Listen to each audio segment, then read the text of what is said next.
Massive. Freaking amount of work. What I'm about to show you is massive. It's crazy. It's the exact same game you've been seeing for almost a month now. No, a month and like 20 days. But with different netcode. Whoa, whoa! It's crazy. Everything works like the exact same. I don't know how you pulled this off camera. I know. It's a remarkable feat to see the exact same thing, but you have to trust me that it's very different. It's a lot. It's a lot to handle.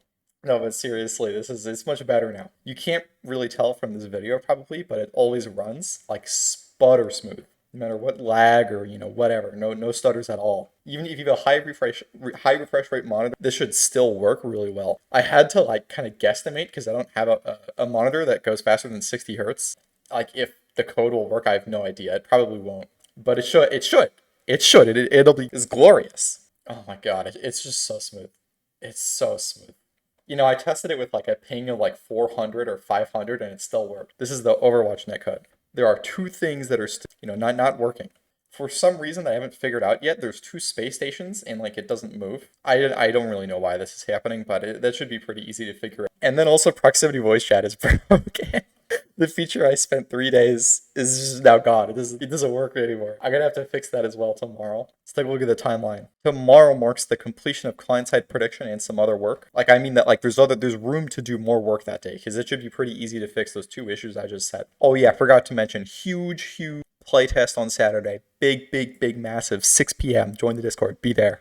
But yeah, both of these days is going to be making content for that one day. We got some stuff cooking up. There is some stuff. You would not believe it. It's remarkable. It's beyond your wildest imaginations, but you have to be there. If you don't show up, I got nothing to say to you. I literally can't say anything to you because I won't be available to have anything be said to.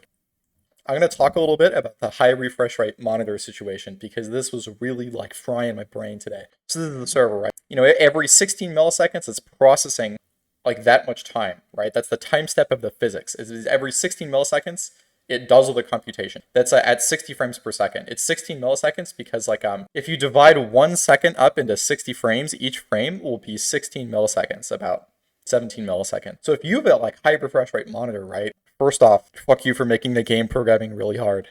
Second off, no hard feeling. Third off, your monitor it looks like this. Like these ticks are just like happening way faster. And this is a problem, right? Because like if every 16 milliseconds, oh god, I gotta explain. Can you guys, if you don't know how like what concept prediction is, can you just watch yesterday's video? I don't want to re-explain the same thing. Just basically like you're predicting like each of these things, and you're doing what the server's doing. Just watch yesterday's video.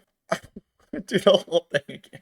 Maybe I should. Nah. Okay, so your high refresh rate. This is a problem because in order for the game to look consistent, this amount of time has to pass in between every like simulation, right?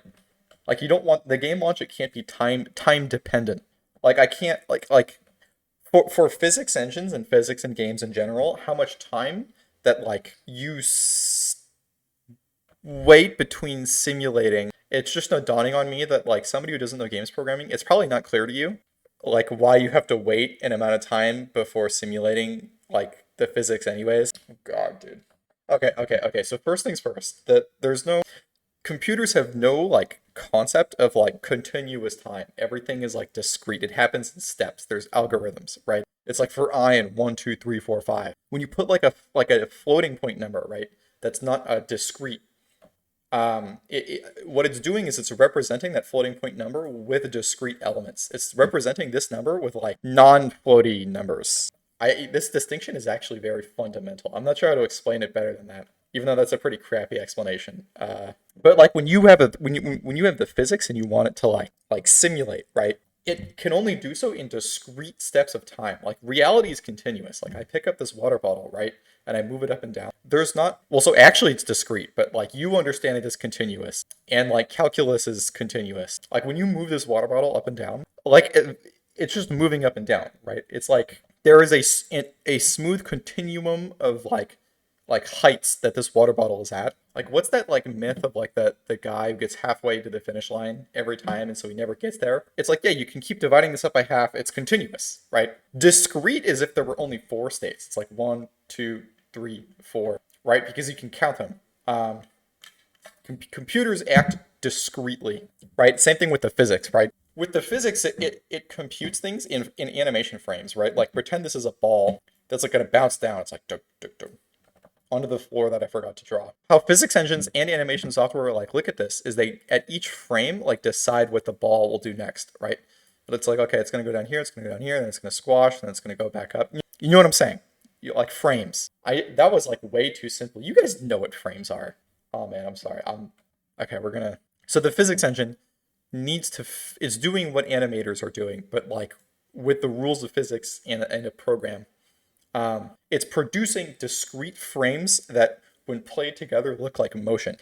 Here's the rub, though. Like each of these frames needs to be like drawn 16 milliseconds apart, or else the physics will look different and have weird like differences.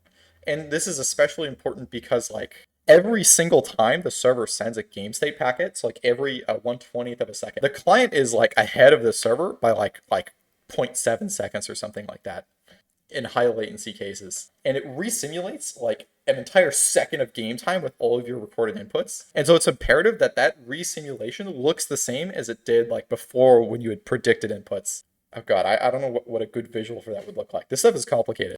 But yeah, high refresh rate screens. This is like, dude, I don't even remember what I'm doing right now for this. Oh yeah, wait.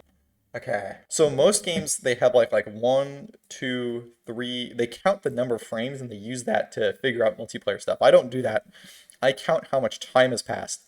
And that way, as this person is simulating faster, right? When it receives an authoritative packet, here's what it does. So this is the Bozo gamer, right? That's like connected to the server. The server takes this like game state packet and sends it over, and it arrives back in time because of yesterday's video. It's a prerequisite for this class. And so like where over on frame 11, we receive this one from frame 10, right? Here's what happens. Instead of resimulating at this like shitty, like all the time refresh rate input, I just resimulate at like even ticks, aligned with the server. So like 16, right. And then this last little bit of time left over, I just take the L and like, it's a sub time step. It's not an evenly spaced 16 millisecond time step. And I think this will work on like your fancy gamer 240 hertz. I really don't know though. All I have is a 60 hertz monitor. I don't even know the computer I have could do more than 60 hertz. Yeah, fuck, I hope you guys test this. Oh, this is your lucky day. Excellent. Whoa! Ah! Thank you. Yeah, tomorrow we're doing like scanner block, mostly game design. Anyway, this is all I got for you guys today. Like and subscribe. Join the Discord and play now.